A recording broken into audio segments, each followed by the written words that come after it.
제자에게 세 번째 시리즈입니다. 그리스도의 제자들은 어떻게 훈련받고 세상 속에서 어떻게 살아가야 하는가, 이 점을 쭉 이제 살펴봤는데 안식월 때문에 흐름이 좀 끊기긴 했는데요. 그래서 세상 가운데, 세상 한복판에서 살아가지만 세상의 흐름에 순응하지 않고 하나님의 법에 순응하는 불순응의 삶을 살아야 한다. 제자들의 첫 번째 특징, 불순응이고요. 두 번째는 우리가 꼭 닮아가야 할 분이 있는데, 우리의 구원자가 되시는 예수 그리스도를 닮아가는 사람, 이 사람이 바로 제자라고 하는 것입니다. 그래서 우리가 결국은 완벽하게 예수님을 닮게 될 것인데, 우리가 이 땅에서도 모든 면에서 그리스도를 따라 행위까지 주님을 따르는 제자의 삶을 살아야 한다고 말씀을 드렸어요. 오늘은 세 번째 특징인 성숙과 네 번째 특징인 창조 세계를 돌봄에 대해서 함께 살펴보도록 하겠습니다. 내용이 조금 드라이할 수가 있어요. 이해해 주시고 들어주시기 바랍니다. 2000년 전에 교회가 시작됐죠. 오순절 성령 강림, 성령께서 임하시고 그때부터 이제 그게 신약의 교회가 구약에서도 교회가 있었다고 이야기할 수가 있습니다. 그러나 이제 우리가 생각하는 교회의 개념은 오순절 마가다락의 방에서 성령께서 임하심으로 말미암아 시작이 된 것이었습니다. 그 이후에 그리스도의 교회는 우리가 지금 사도행전을 쭉 살펴보고 있지만 수가 많아졌더라, 부흥하였더라, 이런 말씀이 계속 이렇게 장마다 박해가 있음에도 불구하고 장애가 있음에도 불구하고 계속 이와 같이 교회가 부흥하고 폭발적으로 성장하고 있다는 사실에 대해서 우리가 살펴보았습니다. 요즘에 유럽 교회가 안타까운 현실 가운데 있죠. 유럽 교회가 쇠퇴하고 있다. 이것은 꽤 오래된 이야기입니다. 그래서 몇십 년 전부터 유럽 교회가 한 100년 가까이 되는 그런 시기 때부터 유럽 교회도 부흥했을 때가 있습니다. 다 기독교 국가들이잖아요. 그런데 깊은 침체기에 빠져서 지금 대단히 어렵다, 이런 이야기를 우리가 심심치 않게 듣고, 한국교회 형편도 비슷해요. 한국교회는 막 불같이 일어났는데 이게 100년만, 한국 전 세계 교회 역사 가운데 이런 부흥이 있을까? 이렇게 싶을 정도로 한국교회는 대단한 불같은 부흥을 경험한 교회였습니다. 그런데 시간이 조금 흐르니까 지금 어떤 현상이 일어나고 있느냐면, 교회 통계가 잡혀요. 교단마다 통계가 이렇게 쭉쭉쭉쭉 이렇게 빠져가고 있고, 더 심각한 것은 젊은 세대, 또 다음 세대, 이런 세대에 이렇게 크리스천 비율이 굉장히 낮아지고 있다는 통계가 있어요. 그러나 이거는 이제 어느 지역의 유럽의 교회, 또 어떤 부분적으로 한국에서도 그런 현상이 나타나고 있지만, 전 세계적으로 보면, 전 세계를 통틀어서 보면 그리스도의 교회는 여전히 놀라운 경이로운 성장을 하고 있다는 것입니다. 중국 교회가 어마어마한 성장을 하고 있어요. 그래서 20세기에 들어서 그 전보다 교회가 얼마 정도 성장했는지 아세요? 교회가 100배 이상의 성장을 했다는 거예요. 그래서 이렇게 막 성장에 대한 비유가 있잖아요. 100배, 100배 몇 배죠?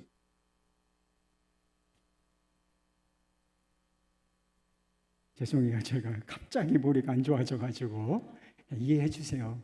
가장 많은 매수가 100배예요. 100배의 결실을, 성장을 이루고 있다는 것입니다. 지금 더 놀랍게 부흥하고 있어, 사실 이 21세기 들어와서. 그래서 세계 선교를 이 중국 선교사들이 책임질 것이다. 그래서 사방으로 지금 크리스천들이 되게 많고, 지금 박해를 받고 있지만 교회 성장세가 꺾이지 않고 있어요. 그래서 전 세계적으로 선교 중국 운동이 일어나고 있다는 소식을 듣습니다. 아프리카는 어떤 줄 아세요? 아프리카 대륙도 폭발적인 성장을 거듭하고 있는데 2000년에 기독교 인구가 약 3억 8,300만 명이었대요. 그래서 지금 성장세에 대해서 전망치를 내놓았는데, 2050년, 앞으로 한 25년쯤 있으면 아프리카 대륙의 크리스천 비율이 인구가 어느 정도 될 것인가? 12억 8천만 명으로 늘어날 것이다. 이런 조사 결과가 있습니다. 아시아 대륙도 마찬가지예요.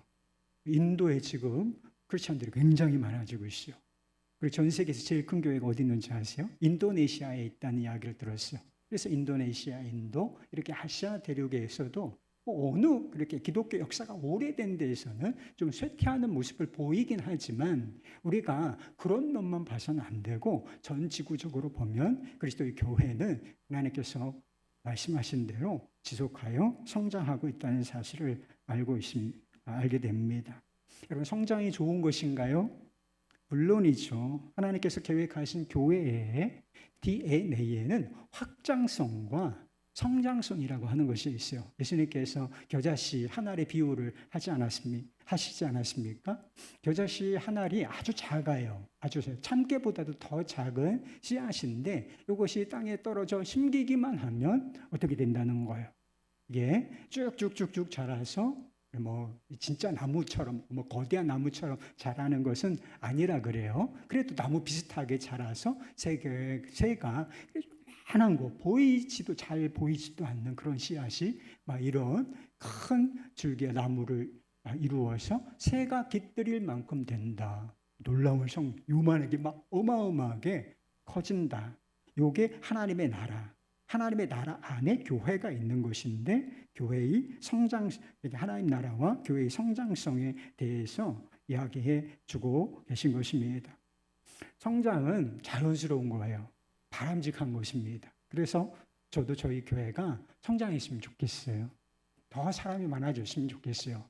그런데 성장 무조건 사람이 많아지는 것이 최고의 선인가? 그렇지는 않다는 거예요. 그렇지는 않다. 성장과 함께 반드시 수반되어야 하는 것이 있는데 그것이 바로 질적인 성숙이라고 하는 것입니다. 중국의 그리스도인 협회 회장이었던 카오셴지라고 하는 분이 계신데 그 여사가 이런 이야기를 했대요. 어떤 사람들은 교회가 수적으로 성장하고 있다면 잘하고 있는 것이라고 말합니다. 또한 우리는 교회에 날마다 사람들이 더해지는 것을 보고 싶습니다. 제가 그렇다니까요. 하지만 우리는 숫자만을 바라지는 않습니다. 수적인 증가가 교회의 신앙을 견고하게 세워가는 일과 함께 가기를 바랍니다. 양적인 성장, 확장성이 있기 때문에 복음을 전파하면 사람들이 그 복음을 받아들이고 크리스찬이 교회의 일원이 되기 때문에 당연히 확장되고 성장해야 하는 것은 맞습니다. 그러나 이게 모든 것이다.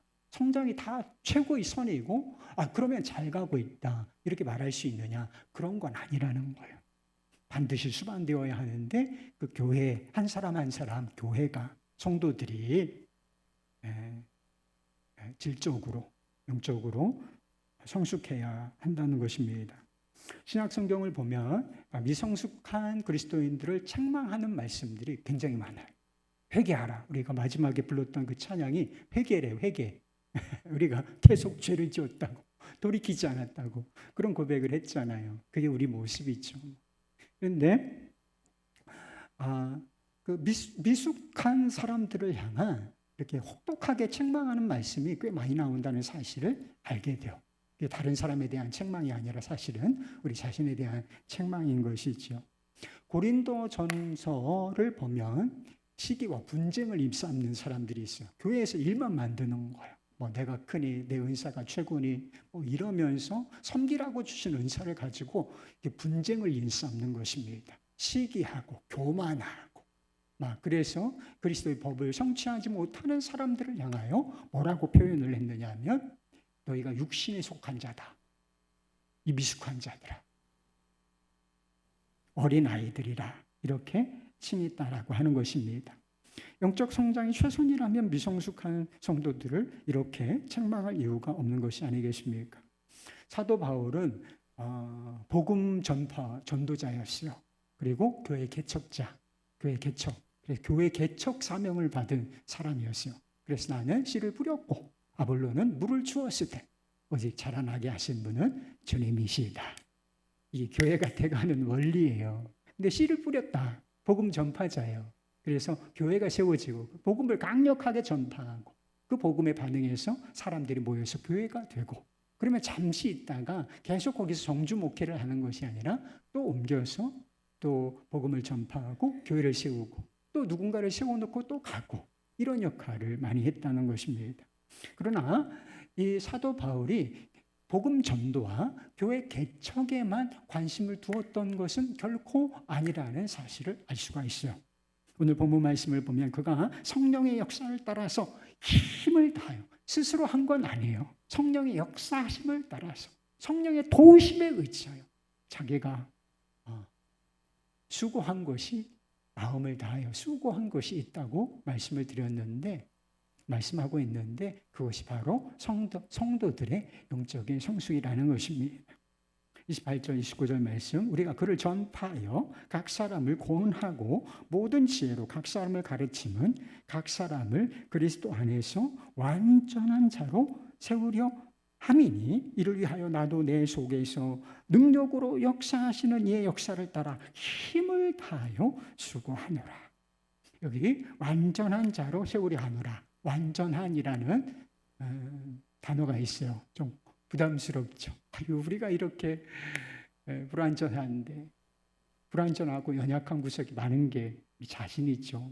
솔직하게 고백하면 그런 자라고 우리 자신에 대해서 말해야 하지 않겠습니까? 그런데 사도의 목표는 완전한 자로 세우려 한다라고 하는 것입니다.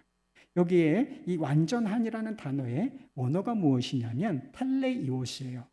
텔레이오스의 이 뜻이 무엇이냐면 이게 절대적인 완전함, 흠이 아무것도 없고 모자란 게 아무것도 없고 이런 완전함을 의미하는 것이 아니라 일반적으로 사용될 때 이것은 성숙함이라고 사용되는 단어인 것입니다. 사도가 각 사람을 그리스도 안에서 성숙한 자로 세우기 위해서 힘을 다하여 수고하고 있다. 이렇게 이야기하고 있는 것입니다. 복음을 씨앗을 뿌리고 교회를 개척하고 사방팔방을 돌아다니면서 이렇게 할 뿐만 아니라 세워진 교회, 성도들의 신앙을 성숙하게 하기 위하여 그 목표를 위해서 전력투구를 한다. 또한 이렇게 이야기하고 있는 것이죠. 그렇다면 성숙이라고 하는 것은 무엇을 의미할까요? 그리스도 안에서 성숙한, 항상 이렇게 그냥 성숙한이 아니라 그리스도 안에서 성숙한 자로, 완전한 자로 세우려 함이니 라고 말하고 있다는 것입니다. 그래서 사도 바울이 말하는 성숙이라고 하는 것은 신체적인 성숙, 도덕적인 성숙, 정서적인 성숙 이런 게 필요하죠, 우리에게도. 그러나 그것만을 말하는 것이 아니라 그리스도 안에서의 성숙, 영적인 성숙을 말하는 것입니다. 그리스도와 성숙한 관계를 맺는 것을 말하는 것입니다. 어떻게 성숙한 관계를 맺는가? 관계 맺는 방식. 우리가 지금 주님을 예배하고 있잖아요. 그리스도를 알고 그리스도를 전심으로 예배하고 그분을 신뢰하고 그분을 사랑하고 신뢰하는 사람이 주님께 당연히 보여드려야 할 반응, 그분의 말씀의 뜻에 순복함으로 주님과 바른 관계, 성숙한 관계를 맺어야 한다라고 하는 것입니다. 이런 가사를 가진 찬양이 있지 않습니까? 315장. 저는 이 찬양을 참 좋아해요. 내 주 되신 주를 참 사랑하고 곧 그에게 죄를 다고 합니다. 그 은혜를 주신 내 예수시니 이전보다 더욱 사랑합니다. 할렐루야. 이전보다 더욱 주를 사랑합니다. 주님을 사랑하시죠? 주님의 사랑에 한계치는 없어요. 우리가 주님을 사랑하는 거. 우리 주님께서 우리를 사랑하시는 거에 한계치가 없거든요. 그러니까 무한히 사랑하신다. 끝까지 사랑하신다. 이런 정도의 표현을 할 수가 있는 것인데 그에 반응하는 우리의 사랑도 한계치는 없어요. 그래서 이전보다 더욱. 그래서 처음 믿을 때보다 지금이 더욱. 그래서 몇 년 전보다 지금이 더 주를 사랑하고 신뢰하고 그분을 예배하는 태도가 더욱 경건하고 주님과 깊이 있는 관계를 맺어가는 것, 이것이 우리에게 요구되는 질적인 영적인 성숙이라는 것입니다. 여러분은 영적으로 성숙하고 계신가요?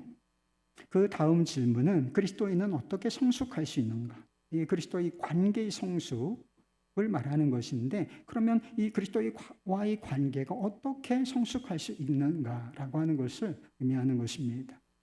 사도 바울이 각 사람을 그리스도 안에서 성숙한 자로 세우기 위해서 성령의 역사하심을 따라 내가 힘을 다하여 수고하고 있다, 이렇게 말씀하지 않았습니까? 그런데 그 앞부분에 보면 그 방법이 나와요. 그리스도 안에서 성도들을 성숙한 자로 최선을 다해서 세우고자 하는 그 방법이 무엇이냐, 이 방법이 중요한 거예요. 이 방법을 우리가 따라야 하는 것입니다.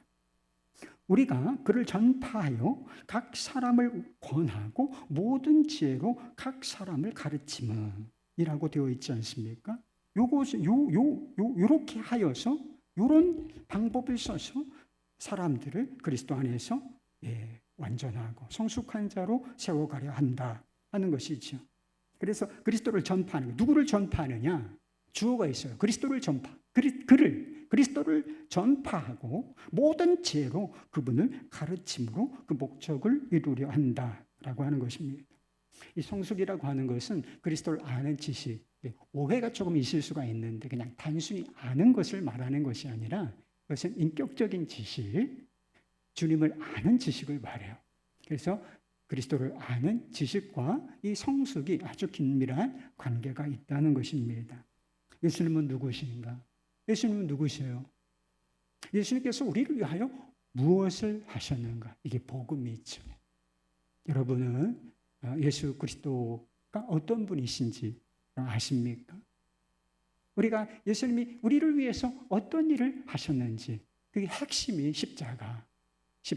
내 죄를 대신하여 그 저주의 십자가를 지시고 우리의 죄를 용서하신 일이죠. 골로새 성도들도 예수 그리스도를 알고 있지 않았겠습니까? 그런데 사도 바울은 그리스도를 모든 지혜로 가르치려고 애를 쓴다, 이렇게 이야기하고 있어요. 예수 그리스도를 이미 알고 영접하고 믿음을 가지고 있는 교회의 성도들이에요.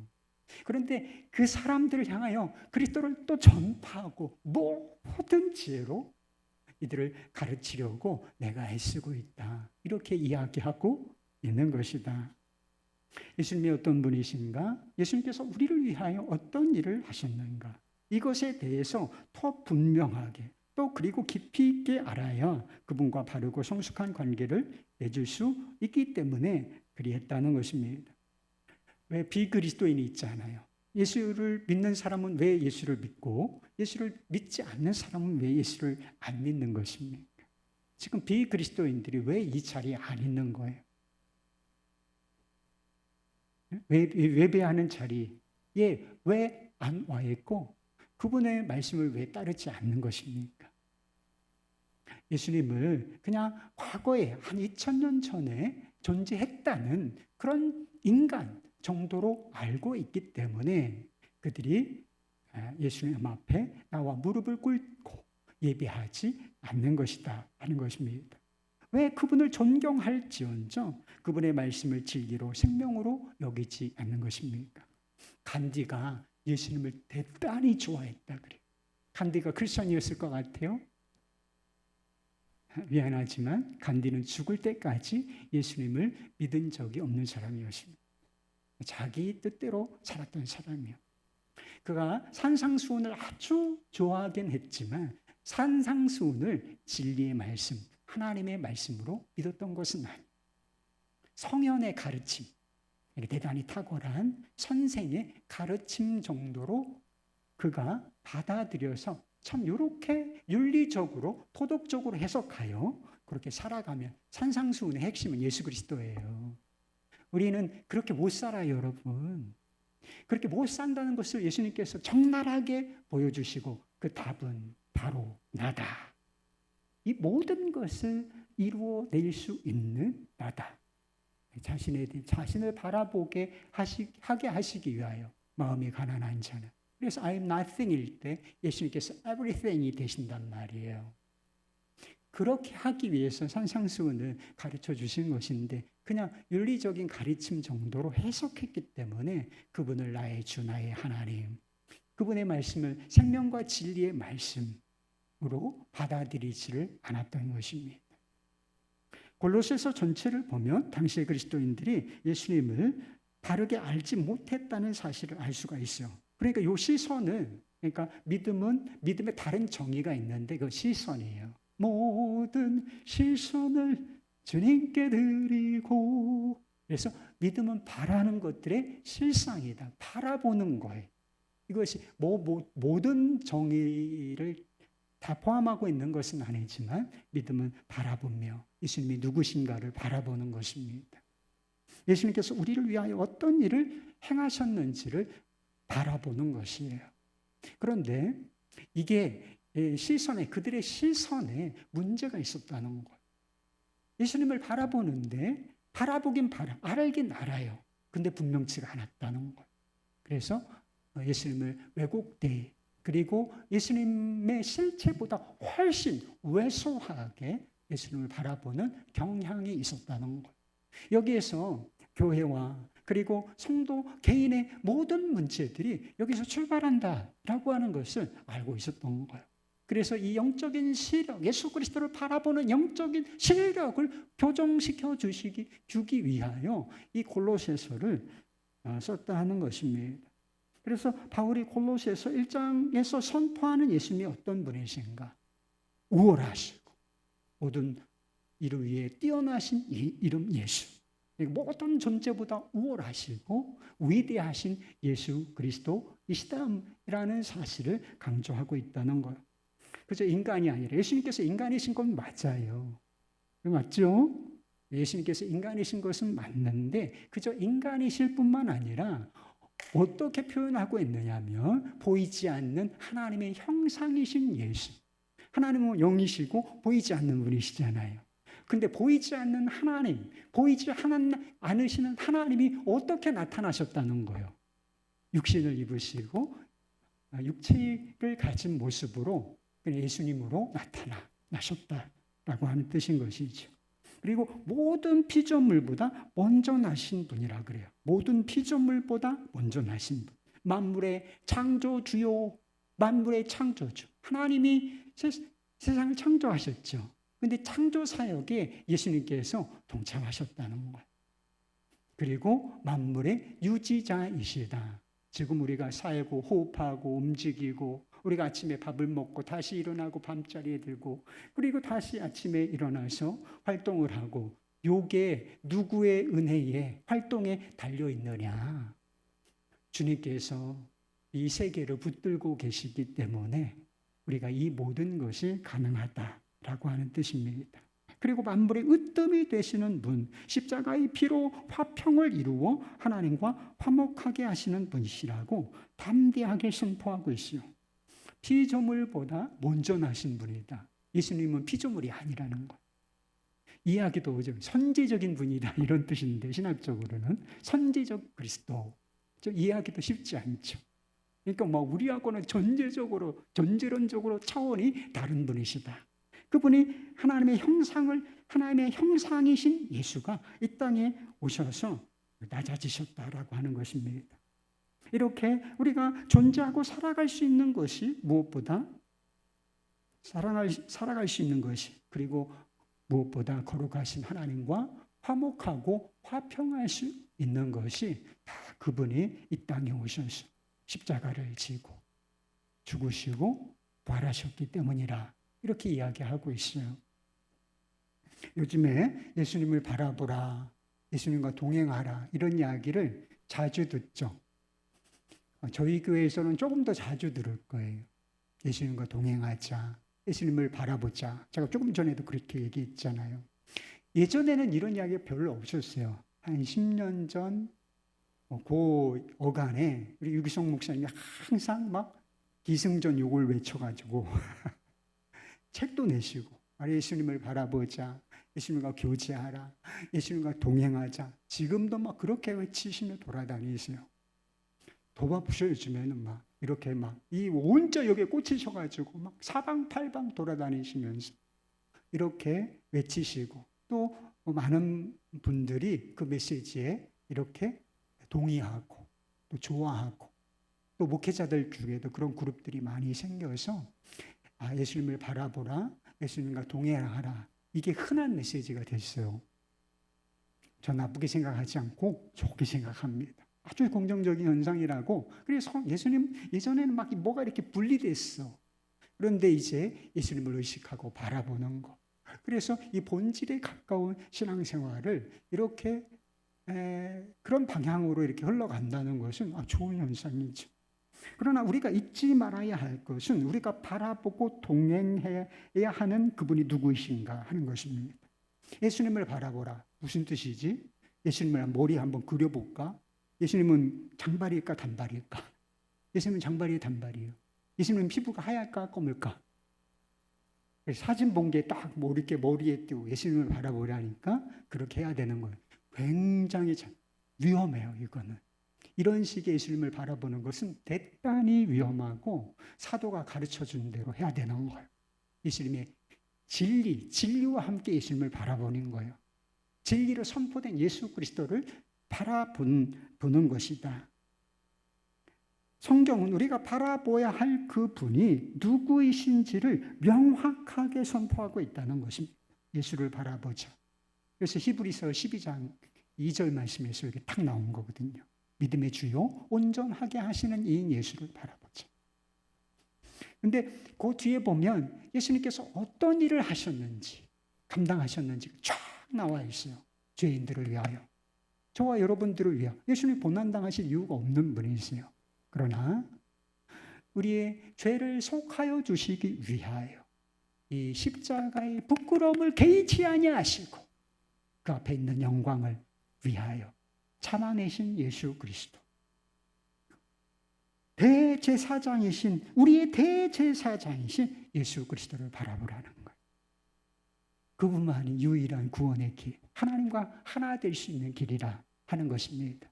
그래서 환난이 있고 문제가 있고 지금 말할 수 없이 상황이 어려웠지만 예수님을 바라보므로 인내하라는 거예요. 승리하라는 거예요. 예수님이 그 길 가셨고 기쁨으로 참아내셨고, 그러니 그 안에 있는 우리도 주님을 바라보면 통과해낼 수 있다. 대제사장이신 예수를 바라보라.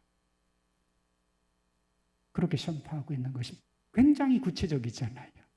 그래서 막연하게 이게 아니고 진리와 함께 선포된 예수 그리스도, 진리이신 예수 그리스도, 성경에 어떻게 선포되고 그리고 우리를 위하여 어떤 일을 행하셨는지를 이 분명하게 알고 그 예수님을 바라보아야 한다. 거기에서 우리의 삶이 나온다는 것입니다. 여러분은 예수님을 어떻게 바라보고 이렇게 알고 바라보십니까? 예수님이 이런 분이라면, 제가 좀 전에 선포의 이 골로새서에 나오고 히브리서에 나오는 예수님이 예수님이라면 우리가 어떻게 그분을 전심으로 예배하지 않을 수가 있겠습니까? 우리가 어떻게 그분을 사랑하고 신뢰하지 않을 수가 있겠어요? 우리가 어떻게 그분을 바라보고 그분과 동행하지 않을 수가 있겠습니까? 단 하루, 한순간이라도 예수님이 그런 분이 맞다면, 우리가 예수님을 그런 분으로 알고 있다면 어떻게 한순간이라도 주님 없이 우리가 살아갈 수 있겠습니까? 그러니까 24시간 주님과 동행해야 맞는 거예요. 당연한 겁니다, 여러분. 예수님은 그런 분이니까. 보이지 않는 하나님의 형상이시고 만물의 머리가 되시고 창조주요 유지자가 되시고 만물의 구속자이시고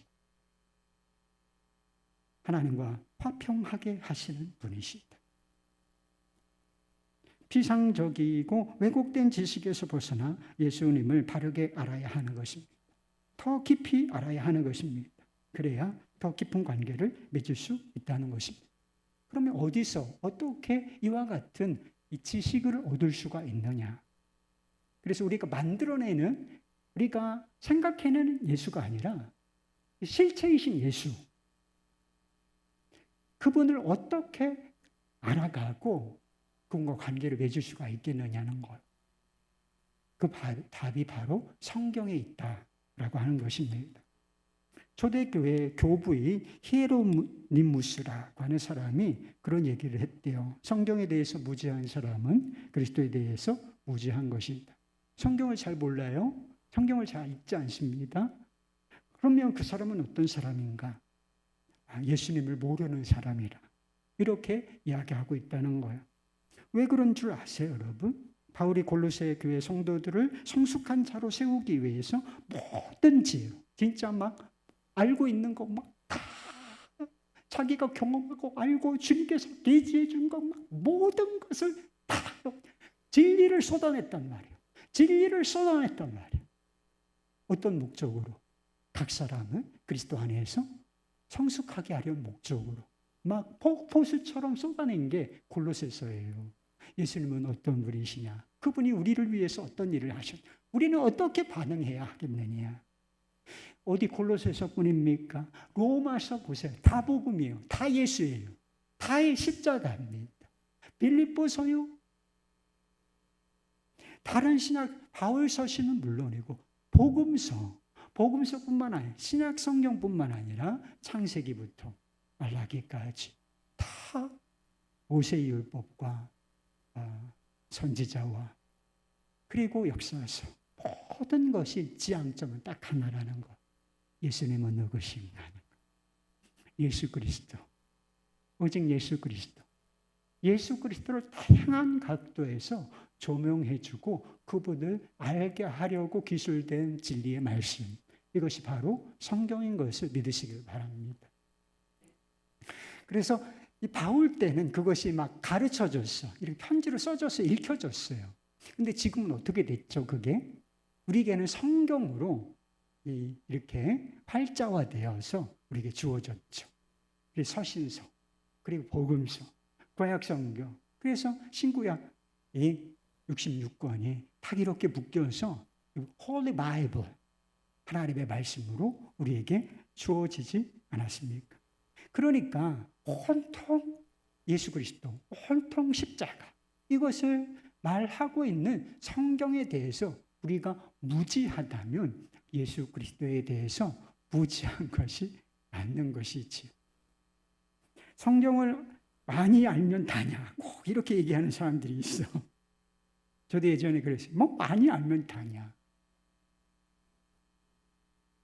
성경을 많이 아는 것이 꼭 성숙한 사람이냐. 우리 주변에 보면 몇십 독했다는 사람도 있죠. 그런데 성숙한 건 아닌 것 같아. 실제로 그런 사람들이 있어요, 없어요? 있단 말이에요. 이게 성경을 많이 읽는 것과 그리스도를 아는 것, 성숙한 것은 정비례하지는 않아요. 성경에 대한 지식은 풍부하지만 여전히 미숙하고 교만하기, 이 부작용이 있어요. 그러나 이런 일이 일어나는 것은 성경을 읽는 방식이 잘못되었기 때문인 것입니다. 잘못되었기 때문이요. 그래서 성경을 책으로 보면 안 된다. 그래서 성경이라고 불러야 맞아요. 경전, 캐논. 그래서 이 성경은 성경에 무엇이라고 기록되어 있는가? 단순히 인간이 쓴 무슨 기록이 아니라 하나님의 감동하심으로 기록된 말씀이라. 성령의 감동하심으로. 이 저자가 성령이시라는 거죠. 그리고 진리와 생명의 말씀이라는 것. 그래, 하나님의 말씀입니다. 하나님의 말씀입니다. 하나님께서 눈으로 보여주시고 귀로 듣게 하시는 말씀입니다. 진리요, 생명이요, 구원의 말씀입니다. 여러분 이렇게 믿으세요? 이런 태도, 이게 성경관이 그래서 중요한 것인데 이런 태도로 성경을 대하고 성경을 읽어가면 이게 여기서부터 놀라운 역사가 나타나는 것입니다. 또 하나 중요한 것은 성경을 읽는 목적이에요. 성경을 읽고 우리가 성경에서 읽고 알아야 하는 것은 인격체이신 예수 그리스도이신 것입니다. 창조주 하나님이시요 우리의 구세주이시요 주님이시고 왕이신 예수 그리스도라 하는 것입니다. 성경을 왜 읽는가? 여러분 성경을 왜 읽어요? 시간 때우려고? 잠이 안 와서? 어떤 지식과 철학을 좀 배우고 싶어서? 그런 면이 없는 건 아니에요. 그러나 성경을 읽는 목적은 우리가 그리스도를 알고, 그리스도를 더 분명히 알고, 그리스도와 바른 관계를 맺기 위해서 성경을 읽어야 되는 것입니다. 그래서 성경에서 말씀하고 있는, 우리가 그냥 문자적으로 대하는 것이 아니라 성경 안에서 인격체, 말씀하시고 역사하시고 육신이 되시고 우리에게 지금 말씀하시고 역사하시고 우리의 삶에 인도하시는 예수, 그분을 발견하려고, 그분을 따라가려고 읽어야 하는 거예요. 그러면 반드시 우리가 예수님이 어떤 분이신지를 더 분명하게 알아갈 수 있을 것입니다. 그분이 얼마나 위대한 분인지, 그분이 우리를 위해서 무엇을 하셨는지, 그리고 우리에게 베푸신 은혜와 사랑이 얼마나 큰지 더 분명히 알게 될 것입니다. 그리고 그 속에서 그분을 향한 우리의 믿음과 사랑과 신뢰와 순종은 더 성숙해져 갈 것입니다. 사도 바울이 빌립보서에서 내가 딱 한 가지 갈망이 있다. 그럼 무슨 갈망이 있어요? 내가 딱 한 가지 갈망이 있는데 난 이것 때문에 다른 거 다 포기했어. 다 배설물처럼 이전에 유익하던 거 다 버릴 거야. 그게 무엇이냐면 예수 그리스도를 알고, 가장 무상한 지식이라고 했죠. 그 안에서 발견되는 것, 요거 하나만 딱 원한다. 여러분도 이런 갈망이 있으십니까? 이런 갈망, 이런 갈망이 다른 모든, 우리에게 다른 갈망, 뭐 안식에 대한 갈망도 있죠. 저도 쉬니까 좋더라고요. 따분하기도 했지만 좋아. 그럼 안식에, 쉼에 대한, 즐거움에 대한 뭐 여러 가지 욕망과 갈망이 있지만 이 모든 갈망을 압도하는 갈망이 필요한데 예수 그리스도를 아는 가장 고상하신 예수 그리스도, 우리의 구원자가 되시는 예수 그리스도를 알고 그분 안에서 발견되고자 하는 갈망 있고, 우리가 그 갈망으로 성경을 경외하는 마음으로 대한다면 분명히 우리가 영적으로 성숙한 크리스찬이 되도록 주님께서 반드시 이끌어 주실 줄로 믿습니다. 제자도 좀 길어지긴 했는데 잠깐 간단하게 하겠습니다. 제자도 네 번째의 특징은 창조 세계를 돌봄이라는 것입니다. 하나님이 인간을 창조하실 때 세 가지 기본적인 관계를 세우셨어요. 첫 번째는 하나님 자신과의 관계고, 두 번째는 이웃과의, 사람과의 관계고, 세 번째는 이 피조 세계, 피조물들과의 관계라는 것입니다. 그런데 이 세 가지 관계는 따로 떨어져서 존재하는 것이 아니라 유기적인 관계예요. 분명히 구분은 되지만 이게 서로 연결되어 있고 가장 우선시되는 관계가 있는데 그것은 바로 창조주 하나님과의 관계라는 것입니다. 우리가 예수를 믿으면 구원을 받는다고 하죠. 구원받는다, 그게 무슨 뜻일 것 같아요? 천국 간다. 우와! 그걸 맞아요. 구원받는다는 뜻에 포함되어 있어요. 그러나 가장 정확한 의미에서 구원을 받았다라고 하는 것은 하나님과 바른 관계를 맺게 되었다라고 하는 뜻입니다. 이게 가장 정확한 정의예요. 내가 구원받았어. 그러면 내가 하나님과 올바른, 죄는 하나님과 관계를 단절시키는데 예수 그리스도의 피로 말미암아, 그리고 그분이 행하신 의로움으로 말미암아 우리가 하나님과 바른 관계를 맺게 되었다. 하나님이 이제 나의 아버지, 하나님 나를 저주하지 아니하시고 사랑하시고 축복하시고 나와 함께 하시는 이 관계의 열림, 바른 관계, 이것이 구원임을 믿으시기를 바랍니다. 여러분 구원을 받으셨어요? 하나님과 바른 관계를 맺고 계십니까? 그럼 점검해 볼 게 있어요. 이웃과의 관계가 좀 열렸느냐는, 완벽하지 못하죠. 저도 관계에 어려움을 겪고 있습니다. 근데 이 관계가 뚫려야 돼. 하나님과의 관계가 뚫리면 이 세 가지 관계가 유기적인 관계이기 때문에 뚫려지게 돼 있어요. 그래서 사람 가족과의 관계도 좀 뚫려지고, 그래서 이렇게 어려운 관계들도 좀 다른 사람들과 관계 맺는 방식이 달라진다는 거예요. 여러분 그렇게 되셨습니까? 그리고 하나님과 관계를 바르게 맺은 사람들이 또 하나 열려져야 하는 관계가 있는데 그것이 바로 피조물들, 이 세상에 존재하는 모든 것들과의 관계라고 하는 것입니다. 그렇다면 이 자연과 이 피조물들과 바른 관계를 맺는다는 것은 무엇을 의미하는 것인가? 첫째는 자연을 신격화하거나 숭배하지 해서는 안 된다는 것입니다. 그래서 자연을 숭배하는 사상이 있어요. 그래서 범신론이라고 불교도 거기에 포함되어 있고 뉴에이지 운동이 있어요 요즘에. 그래서 이렇게 하면서 신비와 이렇게 막 연합한다고 하면서 이렇게 신과의 합의를 이렇게 추구하는 그런 흐름, 막 이게 뭐 유행이에요 그게. 그런 사상이 있습니다. 근데 이런 것은 옳지 않다는 거예요. 하나님이 자연을 만드셨기 때문에 이것을 귀히 여기고 존중하는 것은 필요한 것이지만 우리가 경배할 대상은 딱 한 분, 유일하신 창조주 한 분이라는 것입니다. 나머지는 다 피조물, 그리고 그 피조물의 꼭대기에 우리가 서 있기 때문에 우리가 경배할 대상은 우리를 창조하시고 모든 것들을 창조하신 창조주 하나님 한 분밖에는 없다는 것입니다. 두 번째는 자연을 파괴하거나 착취해서도 안 된다는 것입니다. 하나님께서는 인간을 모든 피조물들의 머리로 삼으시고 명령을 주셨는데 어떤 명령을 주셨느냐면 다스리라 정복하라는 명령을 주셨습니다. 아담과 하와에게 이런 명령을 생육하고 번성하고 다스리라 정복하라 이런 말씀을 주시지 않았습니까? 이 정복하고 다스리라 이것은 막 폭군처럼 지배하고 다스리라 이런 뜻을 의미하는 것이 아니고 우리에게 청지기적 사명을 주셨음을 의미하는 것입니다. 무슨 사명이요? 동산지기로 우리를 임명하셨다니까요. 이게 막 지구라는 동산이 에덴 동산 작게는, 그리고 크게는 지구라는 동산, 그리고 더 크게는 우주라는 동산을 잘 관리하는 자로서의 청지기로서의 사명을 우리에게 주셨다라고 하는 것입니다. 얼마든지 자연을 개발하고 우리의 유익을 위해서 사용할 수 있어요. 그러나 거기서 그치지 않고 하나님께서 창조하신 세계를 돌볼 책임이 주어져 있다는 것입니다. 안타깝지만 인간의 타락 이후에 인간은 이 사명을 잘 감당을 못했어요.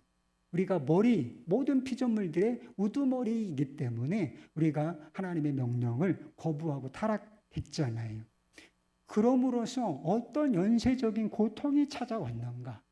우리 아래에 있는 우리 다스리라, 정복하라 말씀하셨던 모든 피조물들이 고통, 죄로 말미암아 무너지고 고통을 당하는 그런 상황 속에 있다는 거예요. 그래서 이런 상황 속에 있으면서도 우리 인간들이 어떻게 하고 있는가? 그 죄성대로 삶으로 말미암아 이 파괴된 이 세계를 더욱 아프게 하는 이중적인 죄악을 저지르고 있다는 것입니다. 그리고 산업화 이후에 우리가 막 인구가 많이 늘어나고, 그래서 인구가 많이 늘어나면 자원이 많이 필요하단 말이에요. 그래서 또 많은 것들 막 끌어다 쓰고, 막 그래서 이 지구가 지금 우리가 이런 방식으로 살아가면 지구가 몇 개쯤 있어야 된다는 거예요. 한 번 쓰고 버릴 것처럼, 지구를 한 번 쓰고 버릴 것처럼 또 옮겨가고 그럴 거예요. 근데 우리가 지금까지 이 무지한 채로 그렇게 자연을 착취하고 파괴하는 자로 살았다는 것입니다. 그래서 존 스토트 목사님이 지구 환경의 위기를 4가지로 정리했어요. 첫째는 인구 증가고, 두 번째는 자원의 고갈, 세 번째는 쓰레기 문제, 네 번째는 기후 변화예요. 지금 온실가스라고 하죠. 이산화탄소 막 배출하는 게 너무 많아가지고 이게 막 그게 이렇게 공기 중에 이렇게 올라가 있으면 이게 이렇게 온실을 만든다는 거예요. 그래서 이게 뜨거운 공기가 들어와서 밖으로 배출되지를 못해. 그래서 지구의 온도가 점점 그래서 기후가 변화됐잖아요. 제 어릴 때하고 지금의 기후는 상당히 달라졌어요. 짧은 기간인데. 요즘에 덥잖아요. 굉장히 더웠죠. 앞으로는 더 더울 거래요. 이게 왜 그런가? 하나님께서 우리에게 주신 청지기로서의 사명을 제대로 감당하지 못한 결과다. 그래서 이 지구 온난화로 말미암아 재앙과 멸망이 올 것이다. 이렇게 얘기하는 과학자들도 있습니다. 이런 상황 속에서 그리스도의 제자들은 어떻게 살아야 하는가? 하나님과의 관계를 회복한 자로서 주신 사명의 자리로 돌아가야 하는 것입니다. 이 창조 세계를 돌보는 자로 살아가야 한다는 것입니다. 지구가 거대하죠. 우주는 말할 것도 없고. 그리고 그 거대한 지구 속에서 하나의 점으로 살아가고 있는 우리가 이 지구를 돌보기 위해서, 이 창조 세계를 돌보기 위해서 과연 우리는 뭘 할 수 있을까? 아무것도 못할 것 같죠. 그런 느낌이 들어요. 내가 이런 거 해가지고 무슨 도움이 되겠나? 나 하나 가지고. 그런 생각이 들 수 있어요. 그러나 여러분, 지구에 살고 있는 사람들의 많이 잡아서 그리고 이 부류 저 부류 다 포함해서 크리스찬의 비율이 3분의 1이에요. 이 이렇게 지구에 존재하는 사람들 중에 예수를 아는 사람이 3분의 1 가까이 된다고요. 가까이. 그러니까 수많은 크리스찬들이 다 창조 세계를 돌보는, 관리하고 다스리는 이 사명을 가진 자로 살아간다면 여러분, 회복을 왜 못 해내겠습니까?